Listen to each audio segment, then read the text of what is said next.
Jungle Cruise might be one of the most efficient summer blockbusters ever made. That's not at all to say it's anything great. Honestly, I'd argue the script is terrible. But for a Disney action movie based on a ride starring The Rock and Emily Blunt, it gives you exactly what it knows its strengths are. Silly action, corny jokes, weird effects, and incredibly charming actors being incredibly charming actors.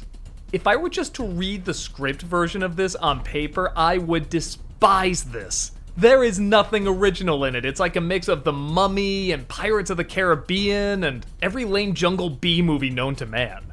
But the directing, editing, and acting all showcase why these people are directors, editors, and actors.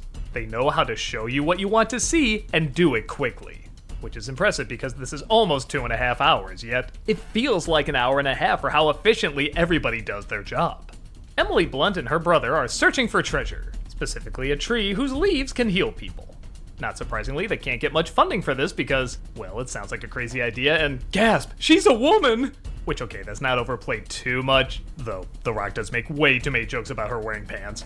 But one person who does believe him is this, I think, German prince played by Jesse Plemons? I'm really not sure why he's a prince in this, but it doesn't matter because his over-the-top accent is amazing.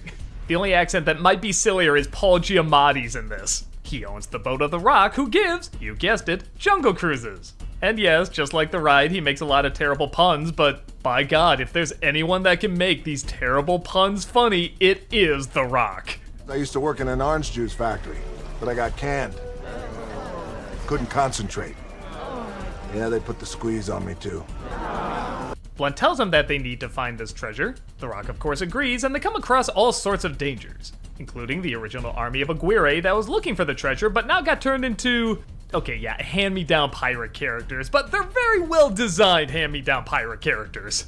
Like the pirate movies, there's kind of a theme to what they're transformed into, and it leads to different powers, and yeah, it's clearly a ripoff, but it's a creative ripoff.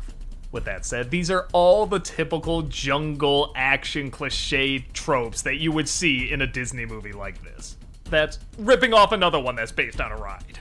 But the editing in this movie is so quick and clearly wants to get you to what you paid money for, the jungle, the charming actors, and the goofy action, that it's hard not to be impressed with how much it entertains.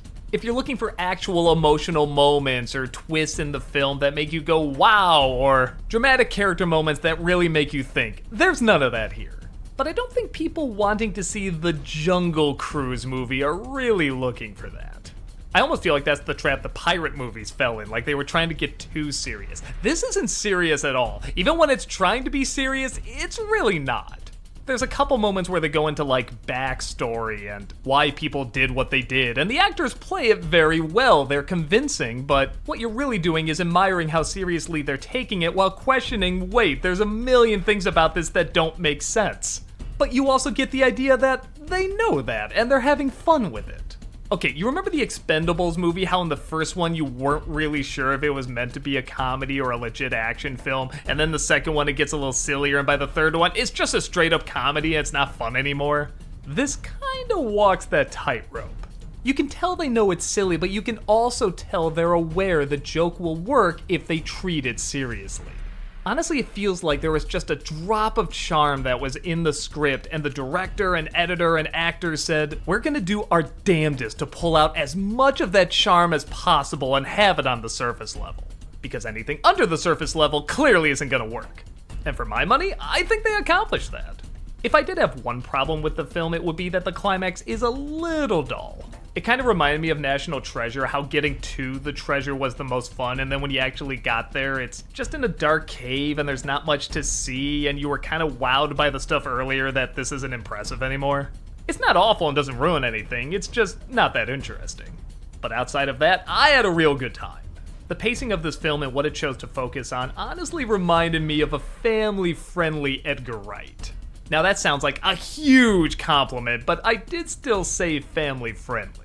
There's no edge to this, there's not much variety in it. For example, Edgar Wright would, yes, cut fast, but then have moments where shots would last really, really long, again, to mix it up. This just gives you the quick shots and the actors having fun. But that's exactly what I was looking for, and I think anyone that pays money to see this film are gonna be looking for. I can't act like it's for everyone or that it isn't ungodly stupid, but it was just right for me, and it felt stupid in all the right ways.